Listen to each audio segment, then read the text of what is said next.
A gente vai seguir falando sobre esse assunto aqui na CNN Brasil. Vamos conversar agora ao vivo com a meteorologista da Clima Tempo, Desirê Brant. Desirê, bom dia, tudo bem? Bom dia, Rafael. Tudo bem com vocês? Tudo jóia também. Desirê, queria que você contasse pra gente se chegamos ou já passamos pelo pior momento dessas chuvas nessas duas regiões especificamente do país, né? Sul da Bahia, norte de Minas, Vale do Jequitinhonha, e se esses temporais todos podem se deslocar pelo país, acontecer alguma coisa parecida em algum outro lugar. Olha, Rafael, primeiro eu vou dar um resumo geral do que o que está provocando, né, esse tipo de chuva, principalmente no centro e norte do Brasil. Estamos quase no verão, uma primavera e verão com influência do fenômeno Laninha. O fenômeno Laninha, uma das consequências é realmente favorecer o aumento da chuva na região nordeste do Brasil, inclusive. Então, a gente ainda tem um verão pela frente que pode mostrar ainda grandes acumulados de chuva, não só no sul da Bahia, mas em outras áreas do Nordeste, da região Norte, incluindo também Goiás, Mato Grosso, norte de Minas Gerais e Espírito Santo, aquela região do Vale do Jequitinhonha. Além disso, semana passada, nós tivemos a formação de um sistema que até se transformou numa tempestade subtropical. A própria tempestade subtropical não tem a ver com a chuva que foi registrada no sul da Bahia, mas tinha um ramo de umidade, né, como se fosse um corredor de umidade conectado a essa tempestade subtropical. Ali naquela região havia muita convergência de massas, tá? Então tinha calor, tinha muita umidade, tinha o Oceano Atlântico também mais quente, favorecendo a formação de chuva, e tinha também esse corredor de umidade se conectando, inclusive, com a umidade proveniente da Amazônia. Então, muitos fatores convergindo ali para aquela região, justamente entre o Vale do Jequitinhonha, no nordeste de Minas, Espírito Santo e sul da Bahia. Isso durou alguns dias, até denominamos como zona de convergência do Atlântico Sul, que nada mais é do que uma frente fria praticamente estacionada. A gente teve basicamente uma frente fria estacionada em cima do sul da Bahia, provocando essa chuva extraordinária. A gente passou dos 500 milímetros de chuva na região de Itamaraju. Para vocês terem ideia, de acordo com o Instituto Nacional de Meteorologia, lá costuma chover em dezembro inteiro, no máximo 140, 150 milímetros. Então, imagina que a chuva ultrapassou aí 3,5 vezes a média do mês inteiro, e o problema é que caiu tudo isso de chuva em menos de 5 dias. Então, foi muita água concentrada em poucos dias. Agora, Rafael, não temos mais esse sistema, né? A tempestade subtropical já perdeu força, aquele corredor de umidade que estava em cima do sul da Bahia já perdeu a sua configuração. Então, por isso, agora a chuva dá uma trégua, ela não para, tá? Não para de chover, ainda tem previsão para chuva agora ao longo da semana, inclusive na região de Itamaraju.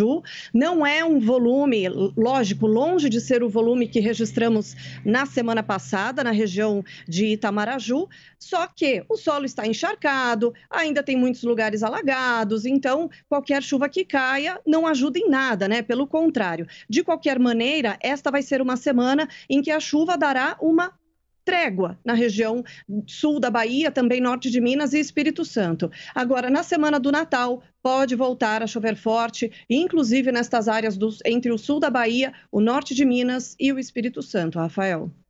Desirê, bom dia. Luciana falando aqui. Queria saber de você se a gente tem uma tendência de enfrentar, pelo menos a impressão que a gente tem é essa, o Laninha cada vez mais forte todos os anos. Se isso sim é um fenômeno climático consistente, porque as cidades precisam se preparar para isso. Aqui no Rio de Janeiro a gente enfrenta tragédias nessa época do ano. A gente teve uma tragédia muito grande na região serrana do Rio de Janeiro, em Itaipava, há 10 anos. Nesse ano fez 10 anos. A gente teve isso na Costa Verde também, Paraty, Angra dos Reis, e a gente precisa se preparar. Aqui na cidade, por exemplo, a gente instalou sirenes nas regiões de costa para essa época do ano, quando chove muito e tem muito deslizamento. As cidades vão precisar se preparar dessa maneira também?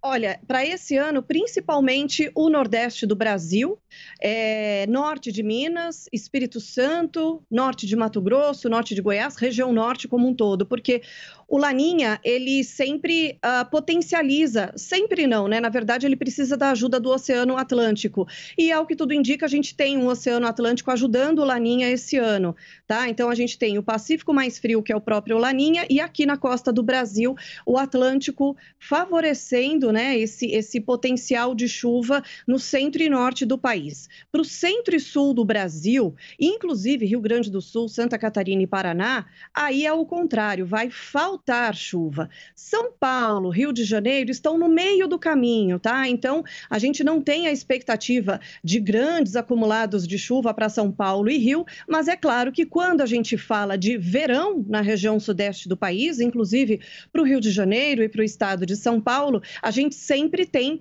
o alerta, né? A atenção com o verão. O verão é onde a gente costuma encher a nossa caixa d'água aqui na região sudeste do Brasil. É o período de mais chuva. Então, independente de El Niño ou Laninha, o verão na região sudeste, inclusive para o Rio de Janeiro e para São Paulo, é sempre uma estação em que merece atenção, porque normalmente a gente costuma ter um episódio ou outro, ou até muitos, né? Quando a gente fala até de um verão com El Niño, que já é um outro fenômeno, a gente já trata o verão com mais atenção, porque sempre tem esse risco para chuva mais forte, que pode provocar deslizamentos de terra, enchentes em algumas localidades. Em especial, esse ano, a atenção vai para o centro e norte do Brasil, porque a gente está com um Laninha que não é dos mais fortes, mas é dos mais clássicos, ou seja, que provoca a chuva no centro e norte do Brasil e tira a chuva da região sul do país, como principalmente Rio Grande do Sul, por exemplo, Luciana.